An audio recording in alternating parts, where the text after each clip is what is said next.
আসসালামু আলাইকুম, শুভ সন্ধ্যা। সবাইকে সন্ধ্যাবেলার শুভেচ্ছা।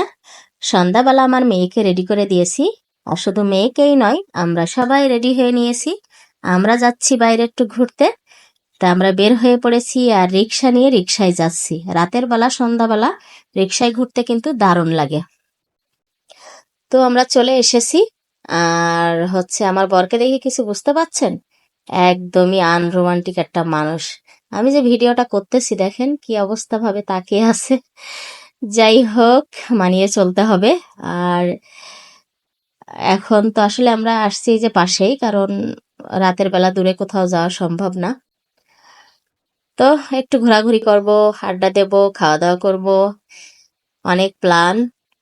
আমরা তো প্রায় সময় বের হই, জানেন, প্রায় শুক্রবারে বের হই, প্রায় মানে কি প্রতি শুক্রবারেই বের হই। বাইরে বের না হইলে যেন বের বের হয়ে এত অভ্যাস হয়ে গেছে, এখন না হইলে আর ভালো লাগে না। তো এদিকে একটু ঘোরাঘুরি করে এখন আসলাম একটু খেতে। মেয়ে বলে বার্গার খাবে আর চিকেন বল খাবে, তাই আবার নিয়ে চলে আসলাম বার্গার চিকেন বল খাওয়ানোর জন্য। তো আমরা সবাই মিলে বসে আছি। আর আমার হাজবেন্ড ওই যে দেখে কেমনে বসে আছে। আপনি চাইলেও তাকে একটু মানে যা কার না বলি। তো আমাদের খাবার চলে এসেছে। তো এই তো বার্গার চলে এসেছে, সাথে চিকেন বল। এখন মেয়েকে খাইয়ে দেব। শুধু মেয়ে তো খাবে না, আমরাও খাবো। মেয়ের অজুহাতে দেখা যায় নিজেদেরও খাওয়া হয়। তবে আমি এখন অনেকটা এগুলো কম খাই, কারণ আমি তো বলি যে একটু স্বাস্থ্য কমানোর জন্য ট্রাই করছি। এত পরিমাণ খেয়েছি জীবনে যে খেয়ে খেয়ে শুধু মোটাই হয়েছে, আর এখন ট্রাই করতেছি একটু স্বাস্থ্য কমানোর জন্য। এই জন্য বাইরের খাবারটা এখন দেখবেন অনেকটাই কম খাই। আর আগে তো প্রতিদিনই সন্ধ্যাবেলা আমরা বাইরে যেয়ে খেতাম, মানে রেস্টুরেন্টে প্রতিদিন খেতাম। তো সেগুলো একদমই কমাই দিয়েছি। তো দেখেন সে কেমনে বার্গার খায়। ওই যে বললো বার্গার খাবে। যাই হোক, খাওয়া দাওয়া শেষ করে আমরা আবার একটু হাঁটা শুরু করেছি। আর এখানে গাছের ভিতর দিয়ে লাইটিং সিস্টেমটা অনেক সুন্দর লাগতেছে। আর এত পরিমাণ এখানে লাইটিং সিস্টেম, যেটা আপনার আসলে ভিডিওর কোয়ালিটি একদমই ভালো আসে না, তারপরেও যতটুকু পারি করতেছি। এখন আসলাম পাঁপড় খেতে। তো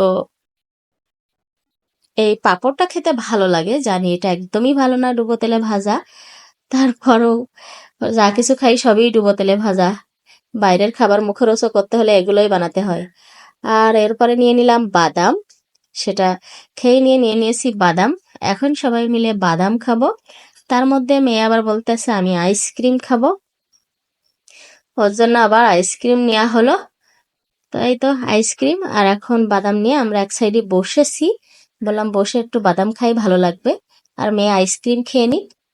তো মেয়েকে আইসক্রিম দিয়ে আমরা বসে বসে বাদাম খাইতেছি। আমার মেয়েটা অনেক দুষ্টু, যেটা সেটা চাবে, দেখা যায় একটা খাবে একটা খাবে না, এরকম করবে। আচ্ছা, এই ফুলগুলোর নাম কি একটু কেউ জানলে আমার প্লিজ জানাবেন। একদম মনে হচ্ছে প্লাস্টিক ফুলের মতো দেখতে, এতটাই সুন্দর। আর এরপরে আসলাম ঝালমুড়ি খেতে।